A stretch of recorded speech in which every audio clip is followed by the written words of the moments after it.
Oke.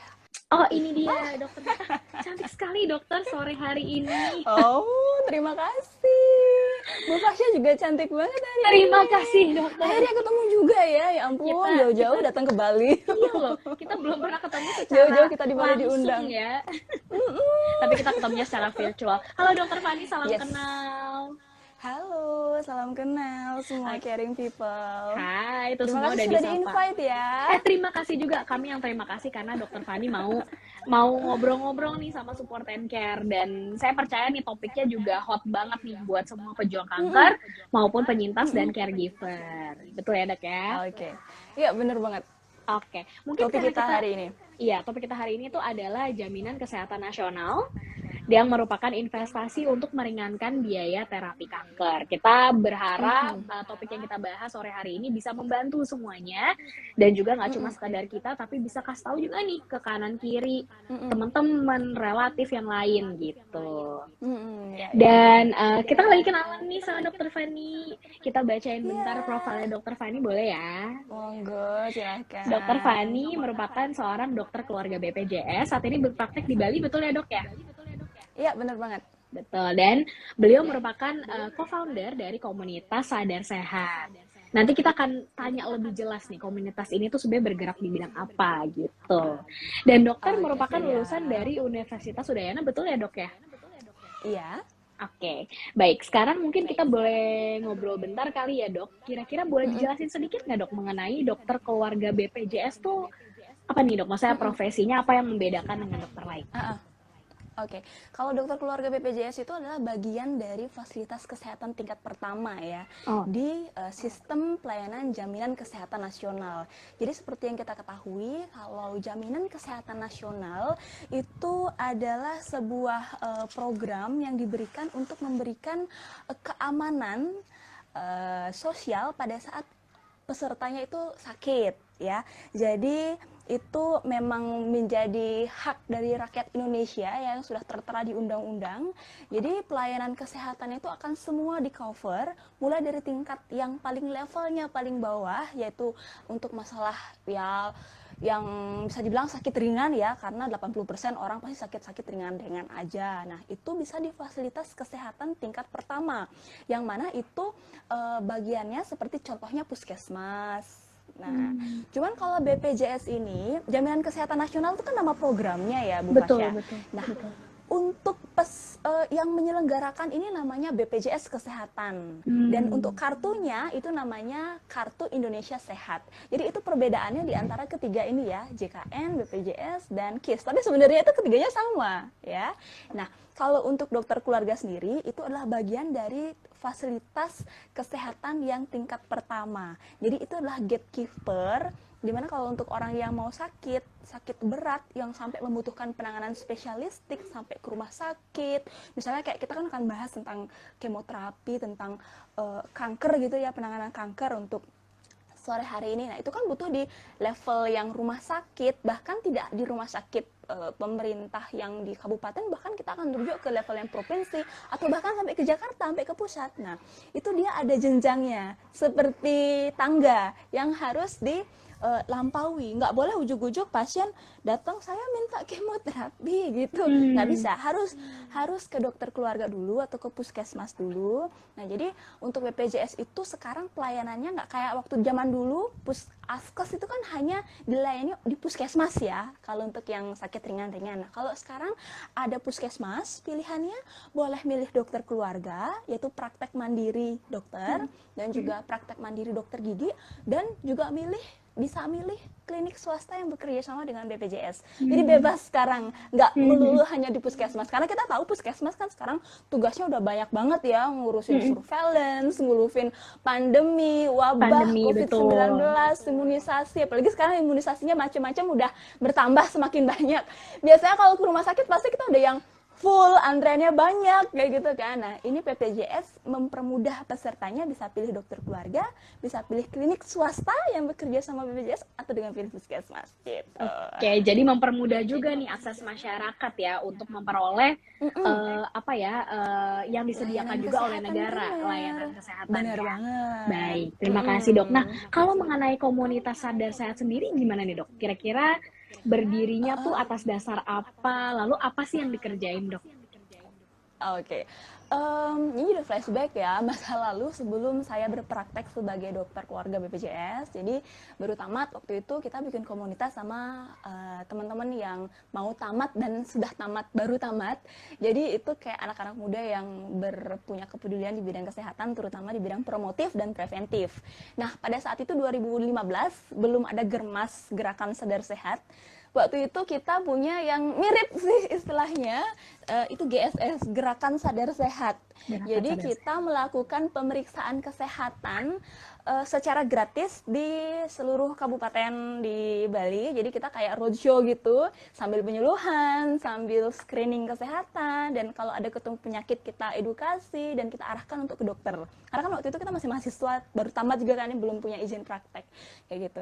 Kemudian seiring berjalannya waktu ternyata pemerintah punya Germas nih, dan programnya juga sama, kayak pengecekan gula darah, kolesterol ya, untuk mengetahui deteksi dini penyakit-penyakit kronis yang nanti bisa, kalau telah tahu biasanya kita akan parah dan juga akan lebih mahal biayanya. Nah, ketika pemerintah sudah melakukan itu, kita coba kegiatan yang lain, memperluas sayap di bidang pendidikan, untuk pendidikan nilai-nilai kemanusiaan, dan juga masih sih promosi kesehatan, misalnya seperti kesehatan reproduksi, kemudian juga pencegahan diabetes dan hipertensi, kemudian juga di bidang lingkungan itu seperti ada desa sehat, itu kita tanam pohon, kasih alat filter udara pada saat kemarin itu ada kebakaran, itu kayak gitu-gitu.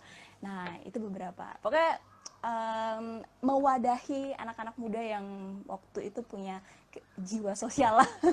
Kayak Oke. gitu.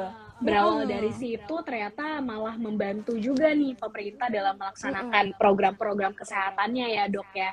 Jadi udah Ya. lekat banget Yang dengan terakhir, masyarakat gitu. Terakhir apa dok? yang terakhir lebih ke advokasi sih, dan juga untuk awal-awal pandemi itu kita ngelihat ada diskrepansi data. Nah itu ya kita coba untuk supaya datanya lebih rapi kayak gitu-gitu ya. Oke, terima Jadi kasih dok. ya. Oke, seru juga ya. Seru juga komunitas yang sangat positif gitu. Jadi buat mungkin Bapak Ibu yang mau tahu lebih lanjut bisa cek di website juga ya dok ya, di Ya sadarsehat.org ya. silahkan. Silahkan, Iya. apalagi yang ada di Bali mungkin bisa langsung ketemu nih sama dokter Fani untuk involve Siapa juga tahu mau gitu jadi ya dok. donatur. Iya, siapa tahu kan. Iya. Nah, dok, kita langsung masuk ke dalam pembahasan nih ya, dok. Kira-kira sejauh mana sih, dok, peran dokter keluarga sebagai bagian dari support system pejuang kanker? Oke, saya pikir bukan hanya dokter keluarga aja ya, tapi juga teman-teman yang mereka dokter di fasilitas kesehatan layanan primer seperti di puskesmas. Mereka punya peran mungkin bukan lebih ke penanganan terapinya, tetapi ke preventifnya, promotifnya di awal. Mereka itu adalah ibaratnya gatekeeper yang mana itu menjaga masyarakat atau peserta kapitasinya, peserta BPJS-nya supaya nggak sampai jatuh sakit, nggak sampai jatuh sakit berat. Jadi sebelum dia sakit kita promote, gimana sih caranya supaya pola hidupnya sehat. Sebelum mereka sakit, kalau mereka sudah ada bakat ya, maksudnya mereka sudah pernah berhubungan seksual, kemudian juga mereka sudah usianya di atas 30 tahun. Nah, kita promote juga untuk melakukan deteksi dini, misalnya dengan pap smear, dengan pengecekan gula darah gitu, untuk mengetahui penyakit-penyakit yang kalau kita telah tahu biasanya itu akan lebih berabe. Nah, jadi itu sangat penting supaya tidak banyak masyarakat kita yang akhirnya jatuhnya sakitnya berat. Itu perannya. Oke, Di itu samping perannya juga ya, dok. nanti selain peran promotif dan preventif, itu nanti juga akan membantu di bidang kuratif. Kuratif itu artinya ketika dia sudah sakit, kita kan mengobati ya.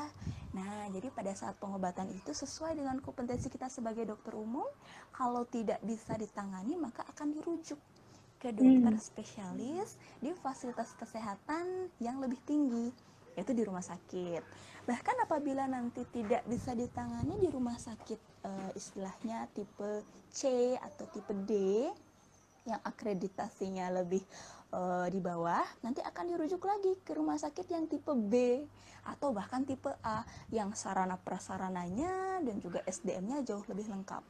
Jadi core of the core atau ahli dari ahli itu nanti bisa ketemu peserta BPJS sampai benar-benar dia bisa tuntas pengobatannya sembuh gitu. Sampai ke RSUP pun kalau kita di Bali kan ada Sanglah ya, itu bisa tetap kita rujuk gitu. Oke, jadi benar-benar dari preventif sampai nanti mendampingi ke layanan-layanan selanjutnya kalau memang dibutuhkan gitu ya dok ya. Iya, benar banget. Oke, kalau dokter Fani sendiri nih sebagai dokter keluarga BPJS, kira-kira pernah nggak dok menangani pasien-pasien yang memang cancer dan memang harus terapi gitu dok? Oke. Pernah ya, jadi waktu saya punya pengalaman itu sebenarnya ada beberapa sih yang berkesan. Nah, yang pertama itu saya punya cerita dia ibu-ibu kena kanker payudara. Jadi beliau itu sudah pemeriksaannya bahkan saking awal-awal mungkin didiagnosis orang bilang divonis ya menderita kanker payudara, itu nggak percaya kan, sampai melakukan pemeriksaan ke luar negeri, sampai ke Malaysia, sampai ke Singapura. Tapi ujung-ujungnya tetap diagnosisnya sama kanker payudara dan butuh penanganan. Tetapi meskipun pemeriksaannya sampai di luar negeri, pengobatannya tetap menggunakan BPJS. Dan itu ditanggung beliau pengobatan sampai 10 tahun, itu lengkap. Sampai ada pengobatan, jelas pengobatannya di rumah sakit ya, bukan di fasilitas kesehatan yang tingkat primer, tapi yang sudah tersier ya. Tersier ya. Itu ada kemoterapi. Sampai beliaunya waktu itu 10 siklus loh kemoterapi. Jadi perjuangan yang sangat panjang dengan dukungan keluarga dan juga tenaga kesehatan di rumah sakit. Nah, semua itu akhirnya dilalui kemoterapi, terapi sinar ya, sampai juga operasi. Nah, itu semua ditanggung BPJS asalkan sesuai dengan alurnya. Jadi ini sangat membantu banget. Saya kan dari Klungkung. Nah, Klungkung itu kabupaten yang kulinernya serombotan. Kita punya satu dagang serombotan. Enak banget, tapi ibunya juga sama, kena kanker payudara. Pengobatannya waktu itu dirujuk sampai ke rumah sakit Gianyar, RSUD, tapi kebetulan ada fasilitas kemoterapinya. Nah, itu sampai sekitar 8 tahunan juga, itu pakai BPJS total semua. Jadi sepeser pun ibunya sebagai pedagang makanan nggak ada keluarin biaya apapun, karena semua biaya ditanggung oleh BPJS. Gitu. Nah, yang terakhir ini yang agak kurang ini ya, membekas banget, itu karena taunya lambat, dan juga otomatis penanganannya juga lambat, itu nggak sampai selamat. Yang dua ini selamat, yang ketiga ini nggak, beliaunya sampai kurus kering, gimana kakeksia ya istilahnya, berat badannya ngedrop bener-bener sampai yang 10% dalam kurun waktu beberapa bulan gitu, dan sampai metastase, tumornya itu sampai sebesar bola voli gitu di sini. Udah nggak bisa dioperasi karena di dekat saluran nafas kan, nanti malah nggak bisa nafas, malah nggak bisa diselamatin. Akhirnya ya udah paliatif aja, paliatif, terapi nutrisi, kemudian perawatan luka. Nah, itu sangat ini banget. Jadi alangkah bagusnya kalau punya BPJS, dimanfaatinnya itu jangan pada saat sakit aja, tapi dari sehat. Deteksi dini, penyakit-penyakit yang bisa diketahui dari awal itu pakai aja, kayak deteksi dini kencing manis itu bisa cek gula darah pakai BPJS. Deteksi dini kanker, nah kanker serviks, kanker payudara itu juga bisa pakai BPJS. Oke. Gitu Bu Pasya. Berarti punya nih ya, berarti dokter pengalamannya juga benar-benar mendampingi ya para beberapa pejuang kanker yang sampai akhirnya dapat treatment sesuai dengan kondisi mereka gitu ya dok ya. Iya. Nah kolaboratif ini, ya, iya, bukan kolaboratif. sendiri. Sendiri ya, kolaborasinya dengan rumah sakit bukan juga dokter dan aja, yang lain. perawat, Semuanya ya. Iya. Baik. Yes. Nah ini langsung masuk ke Q&A nih dok, karena pertanyaan saya selanjutnya sebenarnya juga ditanya ini sama Bapak Muhammad Anzas. Apakah BPJS mengcover semua biaya terapi kanker atau kemoterapi? Mungkin tadi dokter udah sempat singgung sedikit sih. Nah ini berarti di cover semua ya dok ya? Ya, asalkan sesuai dengan prosedur dan alur yang berlaku dan disesuaikan juga dengan indikasi medis, artinya keputusan dokter spesialis menentukan bahwa memang butuh yang ini, paket ini, itu di cover ya. Jadi alurnya itu yang pertama tentukan kartu BPJS-nya aktif ya. Kemudian yang kedua ikuti sistem rujukan berjenjang, harus dari Vaskes 1 dulu. Dan mungkin nggak bisa langsung ke Vaskes tersier RSUP misalnya. Kalau kita di Bali kan Indonesia Timur itu di Sanglah ya. Nggak bisa langsung ke Sanglah, harus rumah sakit daerah dulu kayak gitu, atau rumah sakit tipe B lainnya. Baru bisa ke rumah sakit tipe A. Nah, itu bahkan sampai biaya kemoterapi yang berat itu saya tahu di list harga Inasi Bijis itu 13 juta rupiah per sekali kemo, satu paketnya. Itu ditanggung. Dan kalau butuh 10 siklus 10 kali, tinggal kaliin aja 10. Dengan biaya yang lain-lain kan. Biaya ICU, kalau dirawat ICU, belum lagi biaya lainnya ya. Perawatan, ya. Oke. Jadi Berarti alur. Ya, sesuai alur yang penting ya. Ada syarat ketentuannya sih ya. Harus pengobatannya di Indonesia. Kalau minta pengobatan di luar negeri nggak ditanggung. Namanya aja jaminan kesehatan mentok-mentoknya di Jakarta lah. Nasional ya. Gitu. Di dalam iya, boleh pun kalau make harus make di sini. Ya, gitu. Baik. Oke, berarti tadi baru aja saya mau tanya nih prosedurnya. Berarti yang pertama udah pasti BPJS-nya dipastikan aktif dulu ya, Dok, betul ya? Iya, lalu betul, jadi dibayarkan juga secara teratur, jadi bisa pada saat kita butuh langsung bisa digunakan gitu ya, Dok. Iya, dan jangan lupa juga untuk mengikuti sistem rujukannya. Iya, gimana tuh, Dok? Kalau ada misalnya yang merasa kok nggak ada ditanggung yang ini kenapa? Nah, biasanya itu ada miss. Yang paling sering itu adalah by request. Nah, itu yang tidak ditanggung. Ada undang-undangannya tuh. Ada undang-undangnya tentang itu. Jadi, kalau yang by request ya nggak ditanggung. Tapi kalau yang oleh dokter memang merekomendasikan, ditanggung semua. Dan kalau ini bisa diadukan di 165 call center BPJS. Call centernya di 165 ya? Bagaimana sih sebenarnya sebab musababnya sampai nggak ditanggung gitu. Oke. Jadi benar-benar gerakan pemerintah juga benar-benar untuk memfasilitasi nih semua rakyat supaya bisa menikmati gitu ya, bisa pengobatan dengan gratis dan bisa mengikuti apa sih yang dikasih nih sama pemerintah buat biar kita makin sehat gitu ya, Dok ya. Oke, nah terus kita lanjut ke menjawab beberapa pertanyaan yang lain langsung aja ya, Dok. Kayaknya ini udah rame banget. Saya ingetin juga nih buat caring people semua yang lagi join. Pokoknya ini akan ada hadiah menarik buat 3 pertanyaan yang terbaik hari ini. Jadi sekalian kita tanya nih sama narasumber kita dapat ilmu, kita bisa dapat hadiah juga. Jadi langsung kasih pertanyaan kalian ada di Q&A, nanti akan dijawab oleh Dr. Fani. Oke, kali ini mungkin langsung ke kankernya ya, Dok ya. Untuk terapi kanker sendiri, apakah hanya melalui kemo saja, Dok? Oh, tidak. Ini nanti sebenarnya disesuaikan sama kanker apa dan seberapa berat. Nah, tentunya itu keputusan terapi yang diberikan kepada pasien itu berdasarkan hasil penilaian dari DPJP, dokter penanggung jawab klinis pasien. Jadi entah itu nanti dokter spesialis anak, atau dokter spesialis penyakit dalam, atau dokter spesialis bedah. Nah, itu nanti beliau yang menentukan terapi apa yang paling sesuai.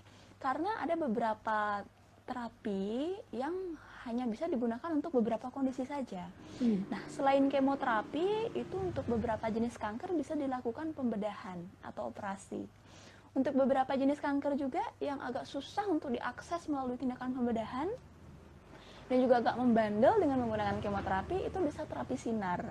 Yang mana kalau untuk di Indonesia Timur, di Bali itu juga sudah bisa dilakukan di RSUP Sanglah. Terapi sinar ya, Dok ya. Kayak gitu. Oke. Itu yang modalitas paling umum digunakan ketika itu ya, bukan kemo aja.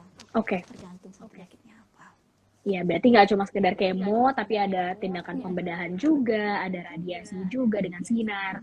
Jadi Mm-mm. nggak cuma kemoterapi aja, jadi benar terapinya tuh Mm-mm. beragam. Dan memang harus selalu konsultasi sama dokter Kemo. supaya tahu Mm-mm. yang cocok sesuai dengan screeningnya tuh yang mana Mm-mm. gitu ya dok ya.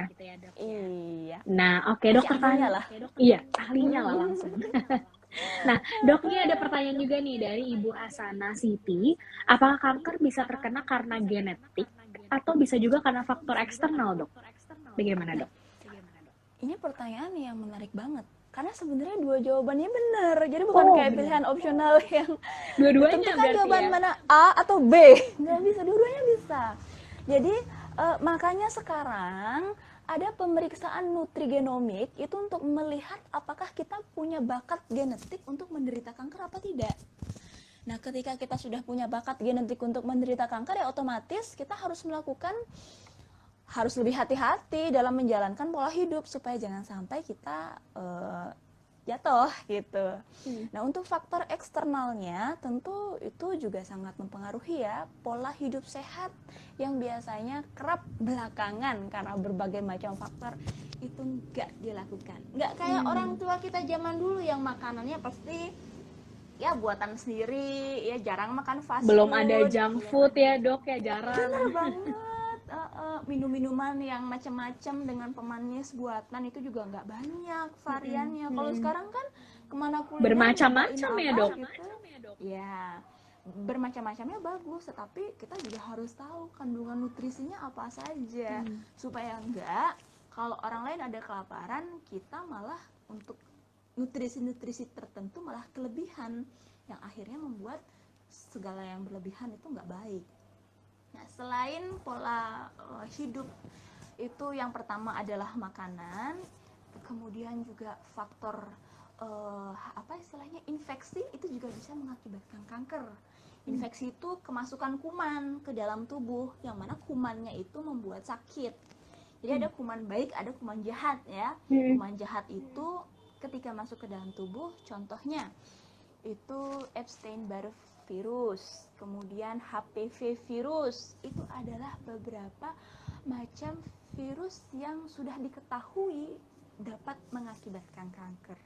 Jadi di antara sekian banyak virus yang bisa mengakibatkan kanker, untung-untungnya kanker serviks yang disebabkan oleh HPV virus itu sekarang sudah ada vaksinnya. Iya, Itu baru yang kemarin lagi hot banget ya, dok, karena hangat sekarang bisa ya. gratis Ya, jadi katanya. harus banyak yang diperhatikan untuk pola hidup sehatnya, dan kalau kita udah kayak di keluarga memang sudah ada bakat, misalnya ibunya kena kanker serviks atau neneknya atau bibinya kena kanker payudara, ya kita harus lebih aware untuk melakukan deteksi dini, untuk melakukan upaya perlindungan lebih, untuk vaksin kayak gitu-gitu, dan juga menjalankan pola hidup yang lebih sehat. Oke. Itu ya Bu Hasanah ya. Semoga menjawab ya Bu Hasana. Nah, berkaitan dengan gaya hidup nih yang sehat. Kini kan kita selagi di bulan Ramadan, beberapa caring people mungkin juga sedang menjalankan ibadah puasa. Gitu, dok, ada tips khusus nggak bila seorang pejuang kanker sedang berpuasa saat ini? Tentunya setelah screening dokter ya, karena kan ada pejuang kanker yang bisa puasa, ada juga yang mungkin belum bisa karena disesuaikan. Nah, kalau misalnya mereka ternyata menurut screening dokter boleh berpuasa, ada tips-tipsnya nggak dok kira-kira? Oke, tentu yang pertama itu kita harus mengetahui kebutuhan nutrisi kita hariannya seperti apa. Jadi itu biasanya akan disesuaikan dengan satu, berat badan kita, kemudian dua, aktivitas fisik yang kita lakukan sehari-hari seperti pekerjaan kita apa, kemudian yang ketiga, kondisi penyakit kita bagaimana. Apakah kankernya itu bisa membuat orang itu makannya biasa-biasa aja atau sulit makan. Nah, untuk orang-orang yang dengan kanker atau tumor yang sulit makan, jangankan puasa ya, sehari-hari aja susah. Jadi itu Benar. kita harus pastikan betul bahwa apa yang kita masukkan ke dalam tubuh ketika frekuensinya sudah berkurang, itu jumlahnya harus cukup. bukan hanya jumlah piringnya berapa gram, tetapi kandungan-kandungan gizinya, baik itu makronutrien ataupun mikronutriennya. Makronutrien artinya nutrisi-nutrisi besar kayak lemak, sumber tenaga ya, protein, dan juga karbohidrat, itu cukup nggak memenuhi. Jangan-jangan dia makan satu piring aja udah enek gitu, atau udah ngerasa nggak bisa lagi full. Nah, artinya kan untuk kondisi-kondisi seperti itu butuh suplemen. Nah, untuk suplemen itu nanti dikonsultasikan sama dokter. Biasanya dokter spesialis gizi kalau ada, atau dokter yang menjadi pengampu pasien sakit tersebut, entah itu dokter anak atau dokter penyakit dalam, kayak gitu. Baik. Minum juga harus dipenuhi, baik itu minum berupa air putih ataupun minuman lainnya, kayak ya kuah-kuahan makan itu juga dihitung lah, dan juga Cairan ya dok kalau ya. kita minum cairan yang lain, suplemen, itu juga terhitung berapa milinya, harus sesuai dengan kebutuhan kita. Kalau untuk orang dewasa misalnya 1,5 sampai 2 liter sehari, diatur jadwalnya supaya kebutuhannya terpenuhi. Baik, tadi dokter sampaikan tuh ada kebutuhan-kebutuhan tertentu ya, terutama kebutuhan kalorinya, proteinnya, EPA, omega 3, dan kami dari Support and Care juga menyediakan edukasi, iya, multivitamin dan mineral yang lengkap. Jadi kami dari Support and Care juga mau berbagi info nih buat caring people yang lagi join hari ini, kalau mau tahu mengenai oral nutritional supplement yang mungkin bisa menjadi solusi atau alternatif pemenuhan nutrisi optimal selain dari makanan sehari-hari, bisa klik link di bio kami ya @Support&Care. Nanti kita bisa jawab pertanyaannya, dan jangan lupa ini juga harus disesuaikan dengan screening dokter. Jadi nggak cuma sekedar dikonsumsi, harus ke dokter dulu nih sesuai atau nggak, gitu ya dok ya. Iya, bener banget. Baik, nah kita lanjut nih dok, ngomongin pertanyaan yang lain ya. Ini ada yang menarik tadi, coba saya lihat. Bagaimana tips dan trik, mana nih, udah nyampe belum? Oh, udah keluar belum? Oh, ini dia. Bagaimana ya tips dan trik agar tidak terkena kanker meski sering makan junk food? Gimana nih dok? Ini kayak sayangnya ya, ini nggak kayak bulan Ramadan yang habis sebulan melakukan puasa langsung kebakar semua, langsung fitri kembali, nggak bisa. Ya kalau mau nggak sakit ya harus lakukan pola hidup sehat, apapun itu. Nah, cuman junk foodnya itu ya diatur lah jadwalnya, jumlahnya, ya, sama ya jadwal sama jumlahnya sih intinya ya. Dan kalau misalnya sudah merasa punya kebiasaan yang kurang sehat seperti itu, jangan lupa lakukan pengecekan rutin untuk kesehatan secara menyeluruh. Setidaknya ngecek tensi, setidaknya ngecek kadar kolesterol. Itu biasanya kalau di posyandu lansia gratis. Tapi di apotek-apotek itu juga udah banyak. Udah banyak ya dok ya? Dilakukan secara mandiri. Kalau mau yang lebih akurat bisa di laboratorium. Biasanya dikonsultasikan dengan dokter keluarga, ke dokter vaskes satunya. Iya. Gitu. Berarti yang paling penting itu adalah pola hidup sehat ya dok ya. Aja ya, tapi juga perilaku seksual. Nah, itu juga mempengaruhi. Kalau perilaku seksualnya beresiko, misalnya sering berganti pasangan, kemudian juga bukan hanya itu, melahirkan terlalu banyak, melahirkan di usia yang terlalu muda, itu juga meningkatkan kemungkinan alias resiko kita mengalami kanker serviks. Nah, untuk hal-hal semacam itu ya berarti orang tersebut harus melakukan pemeriksaan rutin, IVA kek, pap smear kek. Nah, itu bisa ditanggung pakai BPJS juga. Oke, berarti banyak banget nih faktornya yang harus kita perhatikan. Jadi nggak cuma junk food aja, tapi ada beribu faktor lainnya yang harus kita antisipasi. Dan memang yang paling penting adalah pola hidup sehat. Betul ya dok ya? Iya. Oke. Makan yang bagus, istirahat yang cukup, manajemen stres yang bagus, olahraga. Gitu. 4 kunci itu ya. Ini saya lagi ngingetin diri saya juga nih dok ya. Oh iya. biar tetap sehat ya. Iya dong, jadi brand ambassador. Harus sehat nih ya. Nah, lalu nih dok, ada pertanyaan Duta lagi kesehatan. berkaitan dengan BPJS lagi nih dok. Kita balik lagi. Mungkin tadi ada yang belum dengar juga. Bagaimana nih kalau Mhm. misalkan kita perlu mengaktifkan kembali kartu BPJS yang sudah tidak aktif? Tadi mungkin ada call center ya dok ya, mungkin bisa diinformasikan lagi dok. Oh, kalau sudah tidak aktif itu dia antara dua. Satu Mm-mm. putus kerja sehingga iurannya kan putus ya, karena Mm-mm. awalnya kan dibayarin perusahaan.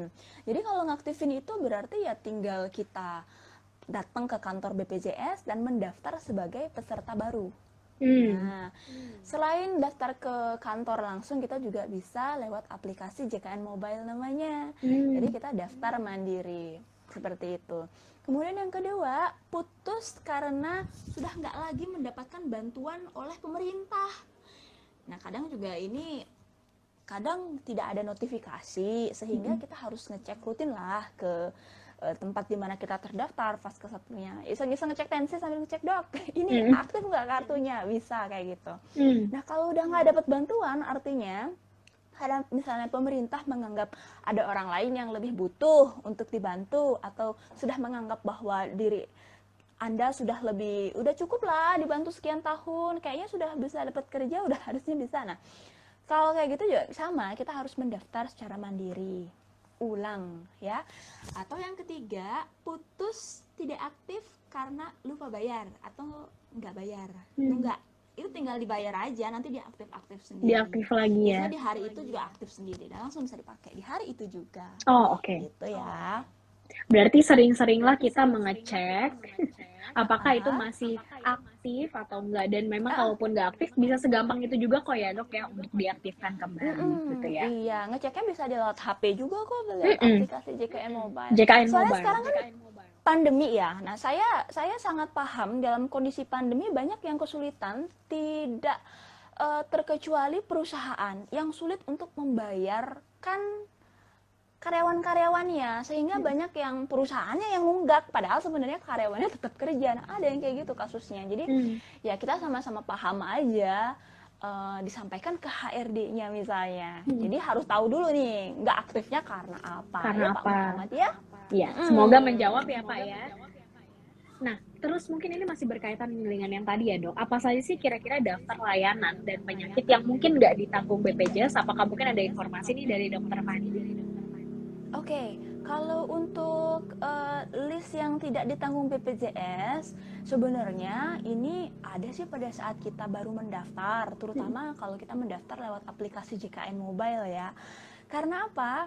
Karena ya sama seperti kita beli premi asuransi, kan kita harus detail ya. Kita harus tahu apa yang ditanggung, apa yang nggak ditanggung. Jangan sampai kita bayar premi mahal-mahal tapi nggak ditanggung. Memang secara umum BPJS itu menanggung hampir semua penyakit, kecuali untuk beberapa kondisi, misalnya contohnya penyakit yang disebabkan oleh kelalaian atau hobi dari pasien itu sendiri, yang mana itu hobi bisa menyakiti diri sendiri. Nah, misalnya punya hobi untuk self-harming, orang-orang yang dengan masalah kejiwaan, dengan gangguan jiwa, itu terkadang kan self-harming ya. Nah, pada saat self-harming itu dia nggak ditanggung. Tapi kalau contoh lainnya lagi, tujuan estetik. Nah, misalnya mau operasi, memancungkan hidung. Langsung ini seneng nih dengernya. atau untuk suntik botok atau operasi memperbesar apa gitu, itu nggak ditanggung. Nah, kemudian yang sering-sering ini ya, operasi lalu mengatasi fertilitas. Nah, ini sering banget kan kalau orang yang pengen punya anak, Promil mau gitu ya dok ya. ya promil, itu nggak ditanggung, jadi harus pakai biaya sendiri. Nah, selengkapnya itu sebenarnya ada banyak listnya. Nah, nanti bisa dicari aja di websitenya BPJS Kesehatan .org ya. Oh, oke, baik. Jadi untuk lebih lengkapnya .go.id, sorry. .go.id ya. Ya, BPJS Kesehatan RI. Iya. Di situ nanti lengkap. Oke, jadi untuk lebih lengkapnya bisa cek di situ. Mungkin Dokter Fani nggak bisa sebutin Mm-mm. satu-satu karena banyak banget. Jadi bisa langsung dicek Nggak aja. banyak sih ya sebenarnya, dikit, Oh tetapi dikit, cuma lebih iya, detail lah ya. dibanding yang ditanggung Yang kan, ditanggung lebih banyak banyak banget ya. kayak kayak Bener, nggak bener, bener. terhingga operasi apa sampai yang ratusan juta miliaran mah ditanggung, cuman ya sedikit sih, cuma ada banyak listnya kalau diomongin sekarang. Iya, nanti dua kita puluh habis satu Pak, waktunya. kasihan ya lain Pak. Iya, oke, Nanti mungkin bisa saya post langsung deh cek nanti ya. ya di feeds Iya. ya. Yes, Oh iya, jangan lupa di pantengin story ya Dokter saya Fani. post nanti. Dokter Fani selalu memberikan edukasi juga terkait ini. Jadi mungkin bisa terus di-follow Dokter Faninya biar lihat nih ada info yang baru apa soal edukasi yang baru ya, Dok ya. Dan juga follow BPJS RI-nya juga ya, BPJS Nah, betul. Kesehatan.ri-nya. Sebagai penyelenggaranya ya untuk jaminan kesehatan Bener nasionalnya. banget. Oke, nah Yes. ini ada pertanyaan juga nih dok kemarin dari Caring People. Apakah boleh pakai BPJS untuk berobat penyakit kanker tapi di layanan home care? Nah ini saya nggak tahu nih apa bedanya gimana nih, dok? Untuk layanan home care itu nggak ditanggung ya Mbak ya. Hmm. Jadi kalau untuk home care itu kan by request. Mm-mm. Nah, by request itu nggak ditanggung BPJS. Tetapi kalau misalnya untuk misalnya pasiennya nggak mampu, kemudian harus menjalani terapi tetapi nggak ada keluarga kayak gitu-gitu.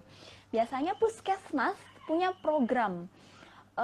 Kalau nggak salah namanya itu asuhan keperawatan masyarakat. Jadi untuk beberapa kasus di mana keluarganya nggak bisa ngantar ke puskesmas berobat gitu. Nah, nanti petugas puskesmasnya yang nyamperin ke rumah.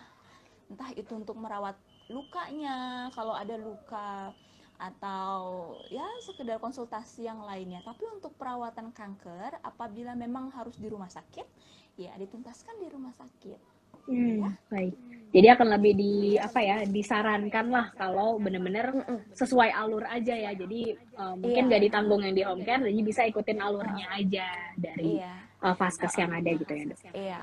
Kalau yang ini sih sebenarnya satu lagi tadi yang nggak ditanggung itu, nah ini penting banget ya kalau mau beli suplemen di luar pengobatan. Nah, namanya suplemen kan penambah ya. Betul, Jadi kayak betul. misalnya intake-nya kurang, tapi pasiennya udah nggak di rumah sakit nih, udah bukan dokter lagi yang ngerawat, pasiennya udah di rumah, kan? Nah, pada saat di rumah itu, apabila mau, oh saya mau cari yang suplemen yang terbaik, kayak gitu. Nah, kalau selera mah kita nggak ngelarang, silakan Iya. aja, tapi nggak ditanggung.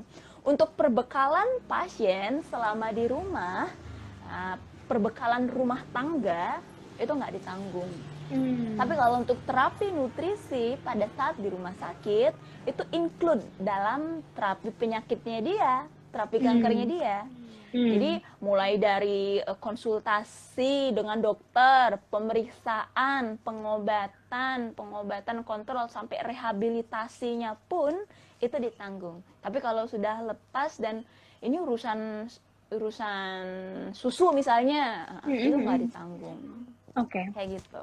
Berarti kalau misalkan masih masuk ke dalam sebuah terapi nutrisi yang memang masih ada di rumah sakit, masih di ranahnya lah ya dok, di alurnya itu bisa ditanggung oleh BPJS. Asal jangan sampai udah pulang terus mau klaim segala macam, itu berarti udah nggak termasuk ke dalam treatmentnya ya dok ya. Iya. Oke. Jadi alangkah lebih baik bila Bapak Ibu semua mempergunakan jaminan kesehatan nasional sebagai investasi ini. Jadi bukan saat udah sakit baru aware, tapi kalau bisa dari sekarang gitu ya dok ya. Benar banget. Oke, baik. Kita tadi ada pertanyaan lagi. Tadi sebenarnya pertanyaannya adalah apakah nutrisi tambahan atau suplemen juga ditanggung BPJS, tapi sudah dijawab. Jadi terima kasih dokter sudah dijawab. Sebelum ditanya. Sebelum ditanya udah jawab dulu ya. Nah ini ada pertanyaan lagi nih dok. Saran terbaik ketika baru memiliki BPJS ternyata langsung terkena kanker, apakah bisa menggunakan vaskes lainnya dok? Maksudnya vaskes lain? Iya, saya juga agak kurang mengerti ya. Mungkin maksudnya selain dari vaskes yang disediakan gitu ya? Mungkin pribadi gitu? Kalau untuk berobat BPJS, pada intinya itu di fasilitas kesehatan yang bekerja sama dengan BPJS.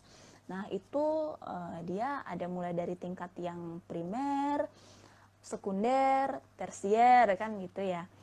Sejauh rumah sakit tersebut bekerja sama dengan BPJS itu bisa.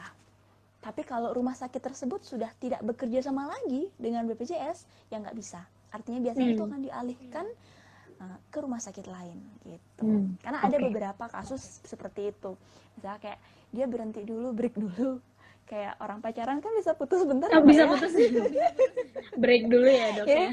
Iya, jadi PKS-nya, perjanjian kerjasamanya itu setiap tahun diperbarui. Nah, ada dalam kondisi-kondisi khusus, apabila sudah rumah sakit tersebut tidak bekerja sama lagi dengan BPJS, dialihkan ke rumah sakit yang lain. Dialihkan ke rumah sakit lain ya. Oke, baik. Mungkin itu maksudnya. Tapi kalau masih aktif, baru daftar, masalahnya nggak langsung aktif. Nunggu dulu 14 hari untuk verifikasi. 14 hari. Baru aktif. Iya, jadi jangan nunggu sakit dulu lah, bikin. Iya. namanya investasi. Investasi ya, betul. Masa tunggunya berarti 14 hari ya dok ya? Masa tunggu sampai sudah bisa digunakan. Itulah kenapa kita harus memanfaatkan fasilitas dari negara ya. Karena kalau misalnya di luar ini kan ada yang masa tunggunya 1 bulan, 1 tahun gitu ya dok ya. Tapi untuk BPJS sendiri 14 hari mungkin sudah bisa dipakai. Iya. Dan tidak ada screening apa-apa untuk masuk asuransi ini. Mau dia punya keturunan apa, punya resiko berat apa, emang udah sakit berat apa, ya sama haknya. Kalau asuransi swasta kan biasanya mereka akan memberikan manfaat sesuai dengan besar resikonya. Kalau misalnya dia resikonya untuk sakit berat juga resikonya besar, biasanya untuk mendapatkan manfaat yang setimpal dia harus bayar premi yang mahal banget. Betul. Tapi kalau ini bisa 35.000 per hari per bulan, bisa juga bahkan gratis kalau benar-benar nggak mampu mendaftarkan diri lewat dinas sosial. Oke, baik. Sama Pak Ketua RT RW.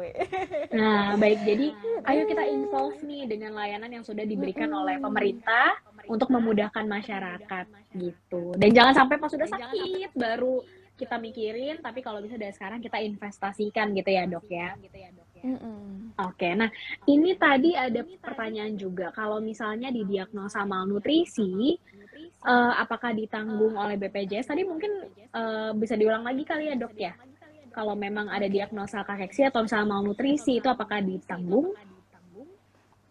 Kalau untuk seperti yang saya sampaikan tadi ya, kalau untuk pemeriksaan, kemudian juga untuk pengobatan, itu sejauh indikasinya ada, maka ditanggung.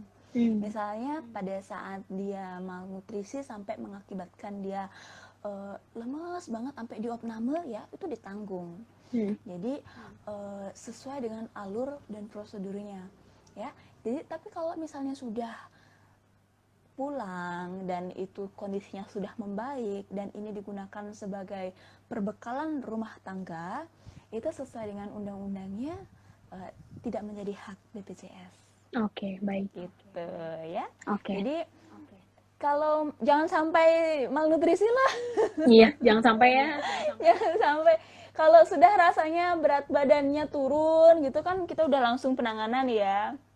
Kayak gitu.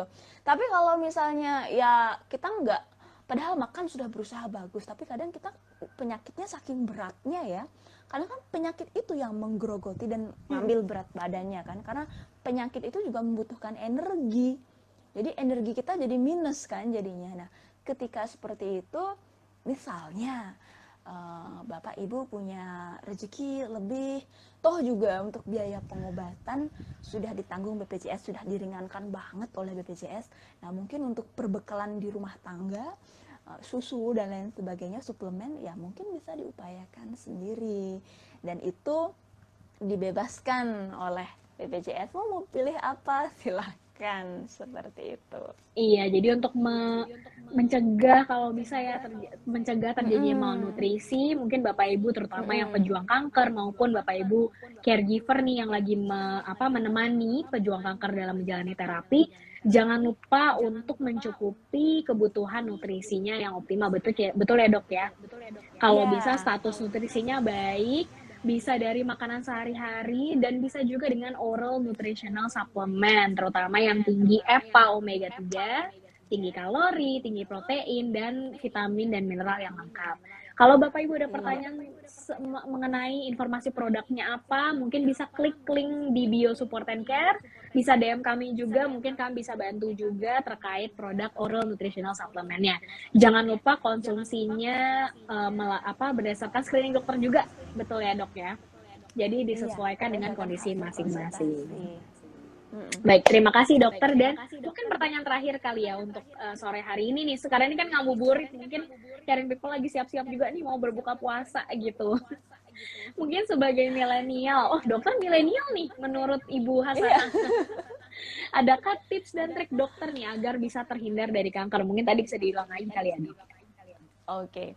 Pada intinya sih kita harus menjaga pola hidup sehat ya. Mulai dari yang pertama, makan yang sehat. Nah, makan yang sehat tentu harus memenuhi nutrisinya dengan jumlah yang seimbang. Makanya kalau dulu orang bilangnya 4 sehat 5 sempurna, sekarang di disempurnakan lagi dengan gizi yang seimbang. Baik itu antara kebutuhan makronutrien dan juga mikronutrien. Makronutrien itu misalnya kayak karbohidratnya itu harus berapa jumlahnya, jenisnya yang apa, kemudian juga jadwal makannya gimana, itu harus sehat. Kalau kita makannya udah jenisnya nggak bagus, jadwalnya kacau, biasanya kan milenial gitu ya, dia punya apa istilahnya, hustle culture gitu Hustle sekarang ya. culture, Iya, betul. jadi seakan-akan sibuk 24 Iya, jam, iya. pagi ngampus, siang ngampus, ini kerja, malam ini, sampai nggak sempet makan. Itu nggak sehat ya. Karena kalau misalnya sering-sering, padahal hal yang sepele, sering-sering sakit mah ya misalnya karena telat makan, bisa bikin peptic ulcer. Kalau udah peptic ulcer itu kayak kayak bisul gitu di dalam lambung, nanti rentan untuk jadi kanker lambung. Nah kan simpel banget hanya untuk urusan makanan. Jadi makan harus yang sehat, nutrisi terpenuhi dengan jumlah seimbang. Kemudian kedua, olahraga yang cukup, aktivitas fisiknya harus imbang ya, manajemen stres yang bagus, dan juga istirahat yang cukup. Nah, untuk memenuhi keempat hal yang pokok ini bisa dibarengi dengan vaksinasi. Nah, sekarang ada macam-macam vaksinnya, bahkan vaksin zaman sekarang bisa mencegah 20 macam penyakit, Mbak Fasya. 20 macam Keren. penyakit ya. Iya. Jadi kalau zaman dulu kan kita taunya paling imunisasi sampai anak umur balita 2 tahun udah beres ya. Sekarang enggak, orang dewasa pun, orang tua pun juga ada vaksinnya. Dan vaksin yang untuk mencegah kanker itu salah satunya adalah HPV, HPV. untuk mencegah kanker serviks. Jadi yang kelima vaksinasi, dan yang keenam itu adalah melakukan pemeriksaan atau cek kesehatan rutin di dokter. Ya, nanti apa saja yang dicek, nah itu nanti akan menyesuaikan dengan kebutuhan pasien, dengan hasil wawancara dokter dengan pasien, dan hasil pemeriksaan fisik. Diperiksa dulu fisiknya, baru tahu, oh ini butuh yang paket ini cukup ini, oh ini butuh lebih kayak gitu. Nggak bisa kayak karyawan dikasih paket. Bisa kan gitu ya Mbak ya? Iya, iya. Yang level karyawannya ini dapat paketnya ini, nah agak sulit kita kayak gitu, karena untuk individu masing-masing itu dia sangat unik gitu ya. Dan cek kesehatan pun itu juga bisa yang paling, orang Bali bilang niste, yang paling sederhana banget, sampai yang madya, sampai yang utama. Nah, yang utama sampai belasan juta, puluhan juta juga ada kalau mau. Kayak nutrigenomik itu dia kan ciptaan ya, tapi sekarang sudah mulai tren, sudah mulai familiar dilakukan. Untuk apa? Deteksi dini. Deteksi dini. Jadi 6 hal itu penting supaya kita terhindar dari kanker. Dari kanker. Jadi jangan lupa pola hidup yang sehat, manajemen stres yang baik, nutrisi yang cukup, olahraga juga ya dok ya, dan juga screening atau cek medical rutin ya dok, supaya tahu nih gimana perkembangan tubuhnya. Nah ini mungkin, sorry dok, ada pertanyaan terakhir nih dari Pak atau Ibu Tutbuana. Kalau tadi kan ngomongin vaksinasi, jika bisa sebaiknya usia berapa vaksinasi? Apakah ini kanker serviks ya dok, vaksinasi kanker serviks itu usia berapa dok kira-kira baiknya? Untuk vaksinasi kanker serviks bisa diberikan mulai anak usia 9 tahun. 9 tahun. Makanya untuk program pemerintah sekarang nih, Kemenkes punya, dia ngasihnya kan anak SD, kelas 5 atau kelas 6. Sudah bisa ya. Dan kalaupun ini orang dewasa juga bisa ya, Dok? Iya. Untuk ngasih anak kecil bahkan lebih hemat, cuma ngasih 2 kali. Kalau orang udah di atas 13 tahun biasanya kita kasih 3 kali dosis. 3 kali ya. Kalau beli sendiri lebih mahal jadi. Iya, berjuta ya. Tetapi ini bisa tetap dikasih sampai dia dewasa. Bahkan untuk ibu-ibu kalau emang ngerasa saya butuh perlindungan lebih gitu, boleh, tetap efektif. Meskipun tidak seefektif ketika dia dikasih pada saat masih kecil sebelum dia ya. hubungan seksual. Sebelum pernah kena virusnya itu sampai 100% bahkan menurut hasil penelitian. Jadi jangan lupa ya Ken people, kalau vaksinasi kanker serviks itu bisa diberikan untuk start dari anak umur 9 tahun ya, Dok ya. Iya. Dan yang itu ngerasa telat kejar. Ayo mari kejar imunisasi. Karena kalau anak-anak bisa 2 kali aja, tapi kalau untuk yang dewasa bisa sampai 3 kali perlu diberikan. Betul ya, Dok ya? 3 kali aja, benar. Nah, kita udah ada di penghujung acara nih, Dokter. Gak terasa ya, ternyata udah hampir sejam ya. Dokter mungkin ada sedikit kesan dan pesan, bukan kesan dan pesan ya, mungkin lebih ke tips-tips atau pesan-pesan bagi cancer survivor lagi yang berpuasa ataupun yang lagi terapi gitu, Dok, atau mungkin bagi para penyintas ataupun caregiver. Saya mau ngasih semangat ya untuk teman-teman penyintas yang tentunya mungkin kalau penyintas ada trauma masa lalu, dan juga teman-teman yang saat ini masih menjalani terapi pengobatan jangka panjang untuk kansernya. Jangan lupa bahwa kanser itu dia membutuhkan dukungan yang holistik, bukan hanya dari dokter aja, nggak bisa bergantung oleh penanganan dokter, seberapa gratisnya pun itu ditanggung, tetapi harus memperhatikan aspek selain biologis, psikologis pasien dan juga keluarga, dan juga aspek sosial. Nah, bersyukur untuk jaminan sosial sekarang kita udah ada BPJS, sudah ada JKN ya atau KIS. Jadi udah nggak ada lagi orang yang jual sapi, jual sawah, gadekan rumah, gadekan perhiasan untuk berobat. Mudah-mudahan nggak ada lagi. Mudah-mudahan nggak ada. Cuman kalau misalnya masih bisa nabung dan juga menganggarkan cukup untuk yang lain, perlu diperhatikan untuk pola hidup sehatnya, mulai dari nutrisi. Kalau ngerasa makanan yang nggak cukup untuk memenuhi kebutuhan hariannya, konsultasikan dengan dokter supaya bisa diberikan suplemen yang sesuai dengan kebutuhan pasien. Dan apabila bisa ngambil vaksin, nah yang nggak ditanggung pemerintah di luar imunisasi wajib, itu sangat disarankan ya, karena ya semurah-murahnya orang sakit meskipun udah ditanggung, akan lebih murah apabila orang itu sehat. Karena waktu, kemudian juga tenaga, sumber daya, bahkan nyawa hidup tak bisa terbayarkan dengan apapun. Ya, baik. Semangat ya. Semangat semuanya. Terima kasih Dokter Fanny. Wah, Dokter Fanny ini positif banget vibe-nya ya. Jadi sore ini kita belajar lebih lagi mengenai terapi yang ditanggung oleh BPJS, terutama terapi kanker ya. Kita ngomongin itu, ternyata BPJS sebagai layanan kesehatan masyarakat dari pemerintah itu memberikan fasilitas buat kita semua. Jadi akan lebih baik bila kita mulai berinvestasi selain dari internal kita, pola hidup sehat, nutrisi yang optimal dan lain sebagainya. Kita juga berinvestasi dengan layanan kesehatan masyarakat yang disediakan oleh BPJS, betul ya, Dok ya? Iya. Ya, dan ya, jadi buat Bapak Ibu, terutama para pejuang kanker yang sedang menjalani terapi dan mungkin memiliki risiko malnutrisi, jangan sampai malnutrisi. Jadi kiat-kiatnya adalah dengan mencukupi kebutuhan nutrisi yang optimal setiap harinya dari makanan sehari-hari. Jangan lupa dengan oral nutritional supplement atau makanan cair seperti susu.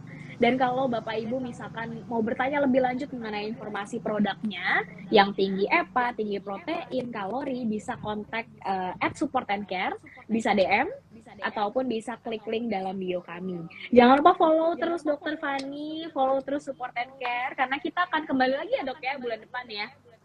kita akan ngobrol-ngobrol lagi ya, Dok ya. Kita akan ngundang dokter spesialis gizi nanti. Jadi tadi kan Bener-bener. banyak juga nih pertanyaan seputar gizi. Nah, Kak, nanti kita akan ditemenin ya, Dok ya, sama dokter spesialis gizi klinis yang bisa memberikan insight lagi nih lebih banyak mengenai nutrisi ataupun gizi klinis bagi pejuang kanker. Betul ya, Dok ya? Bener banget. Karena apa yang kita makan itu ya akan mempengaruhi diri kita. Betul. Kalau orang sakit butuh makan, orang sehat butuh makannya segitu, orang sakit butuh energi lebih banyak ya. Nggak mungkin makannya lebih banyak karena perutnya kita kan tetap segitu-segitu aja. Nah, nutrisi suplemen yang diberikan yang untuk tubuh kita, nah itu nanti akan kita bahas nanti ya. Nah, kita bahas depan pokoknya ya, atau bulan depan. Bulan depan. Bulan Setelah depan ya. setelah Lebaran. Jadi jangan Yes, lupa ya setelah semua Lebaran. nantikan di Instagramnya Support and Care dan Dokter Fani. Kita kapan nih kita bakal ngobrol-ngobrol, nantikan terus ya. Oke, Oke, selamat sore semuanya. Terima kasih sudah join di Instagram live session kita pada sore hari ini. Terima kasih juga Dokter Fani sudah bersedia ngobrol-ngobrol sama Caring People. Dan kita akan ketemu di bulan depan ya, Dok ya. Iya. Sehat selalu, selamat berbuka, menjelang berbuka. Kalau di Bali udah buka berarti ya, Dok ya? Sepertinya belum ya, sudah. belum. Mungkin Oh, lagi bentar lagi beberapa ya? menit ya. Oh, beberapa menit lagi, Saya baik. belum dengar suara. Kebetulan dekat masjid. Oh, baik. Berarti selamat mempersiapkan buka puasa sore hari ini. Dan kita ketemu lagi bulan depan di Health Talk bersama Dokter Fani. Selamat sore semuanya. Terima kasih, Dok. Selamat sore.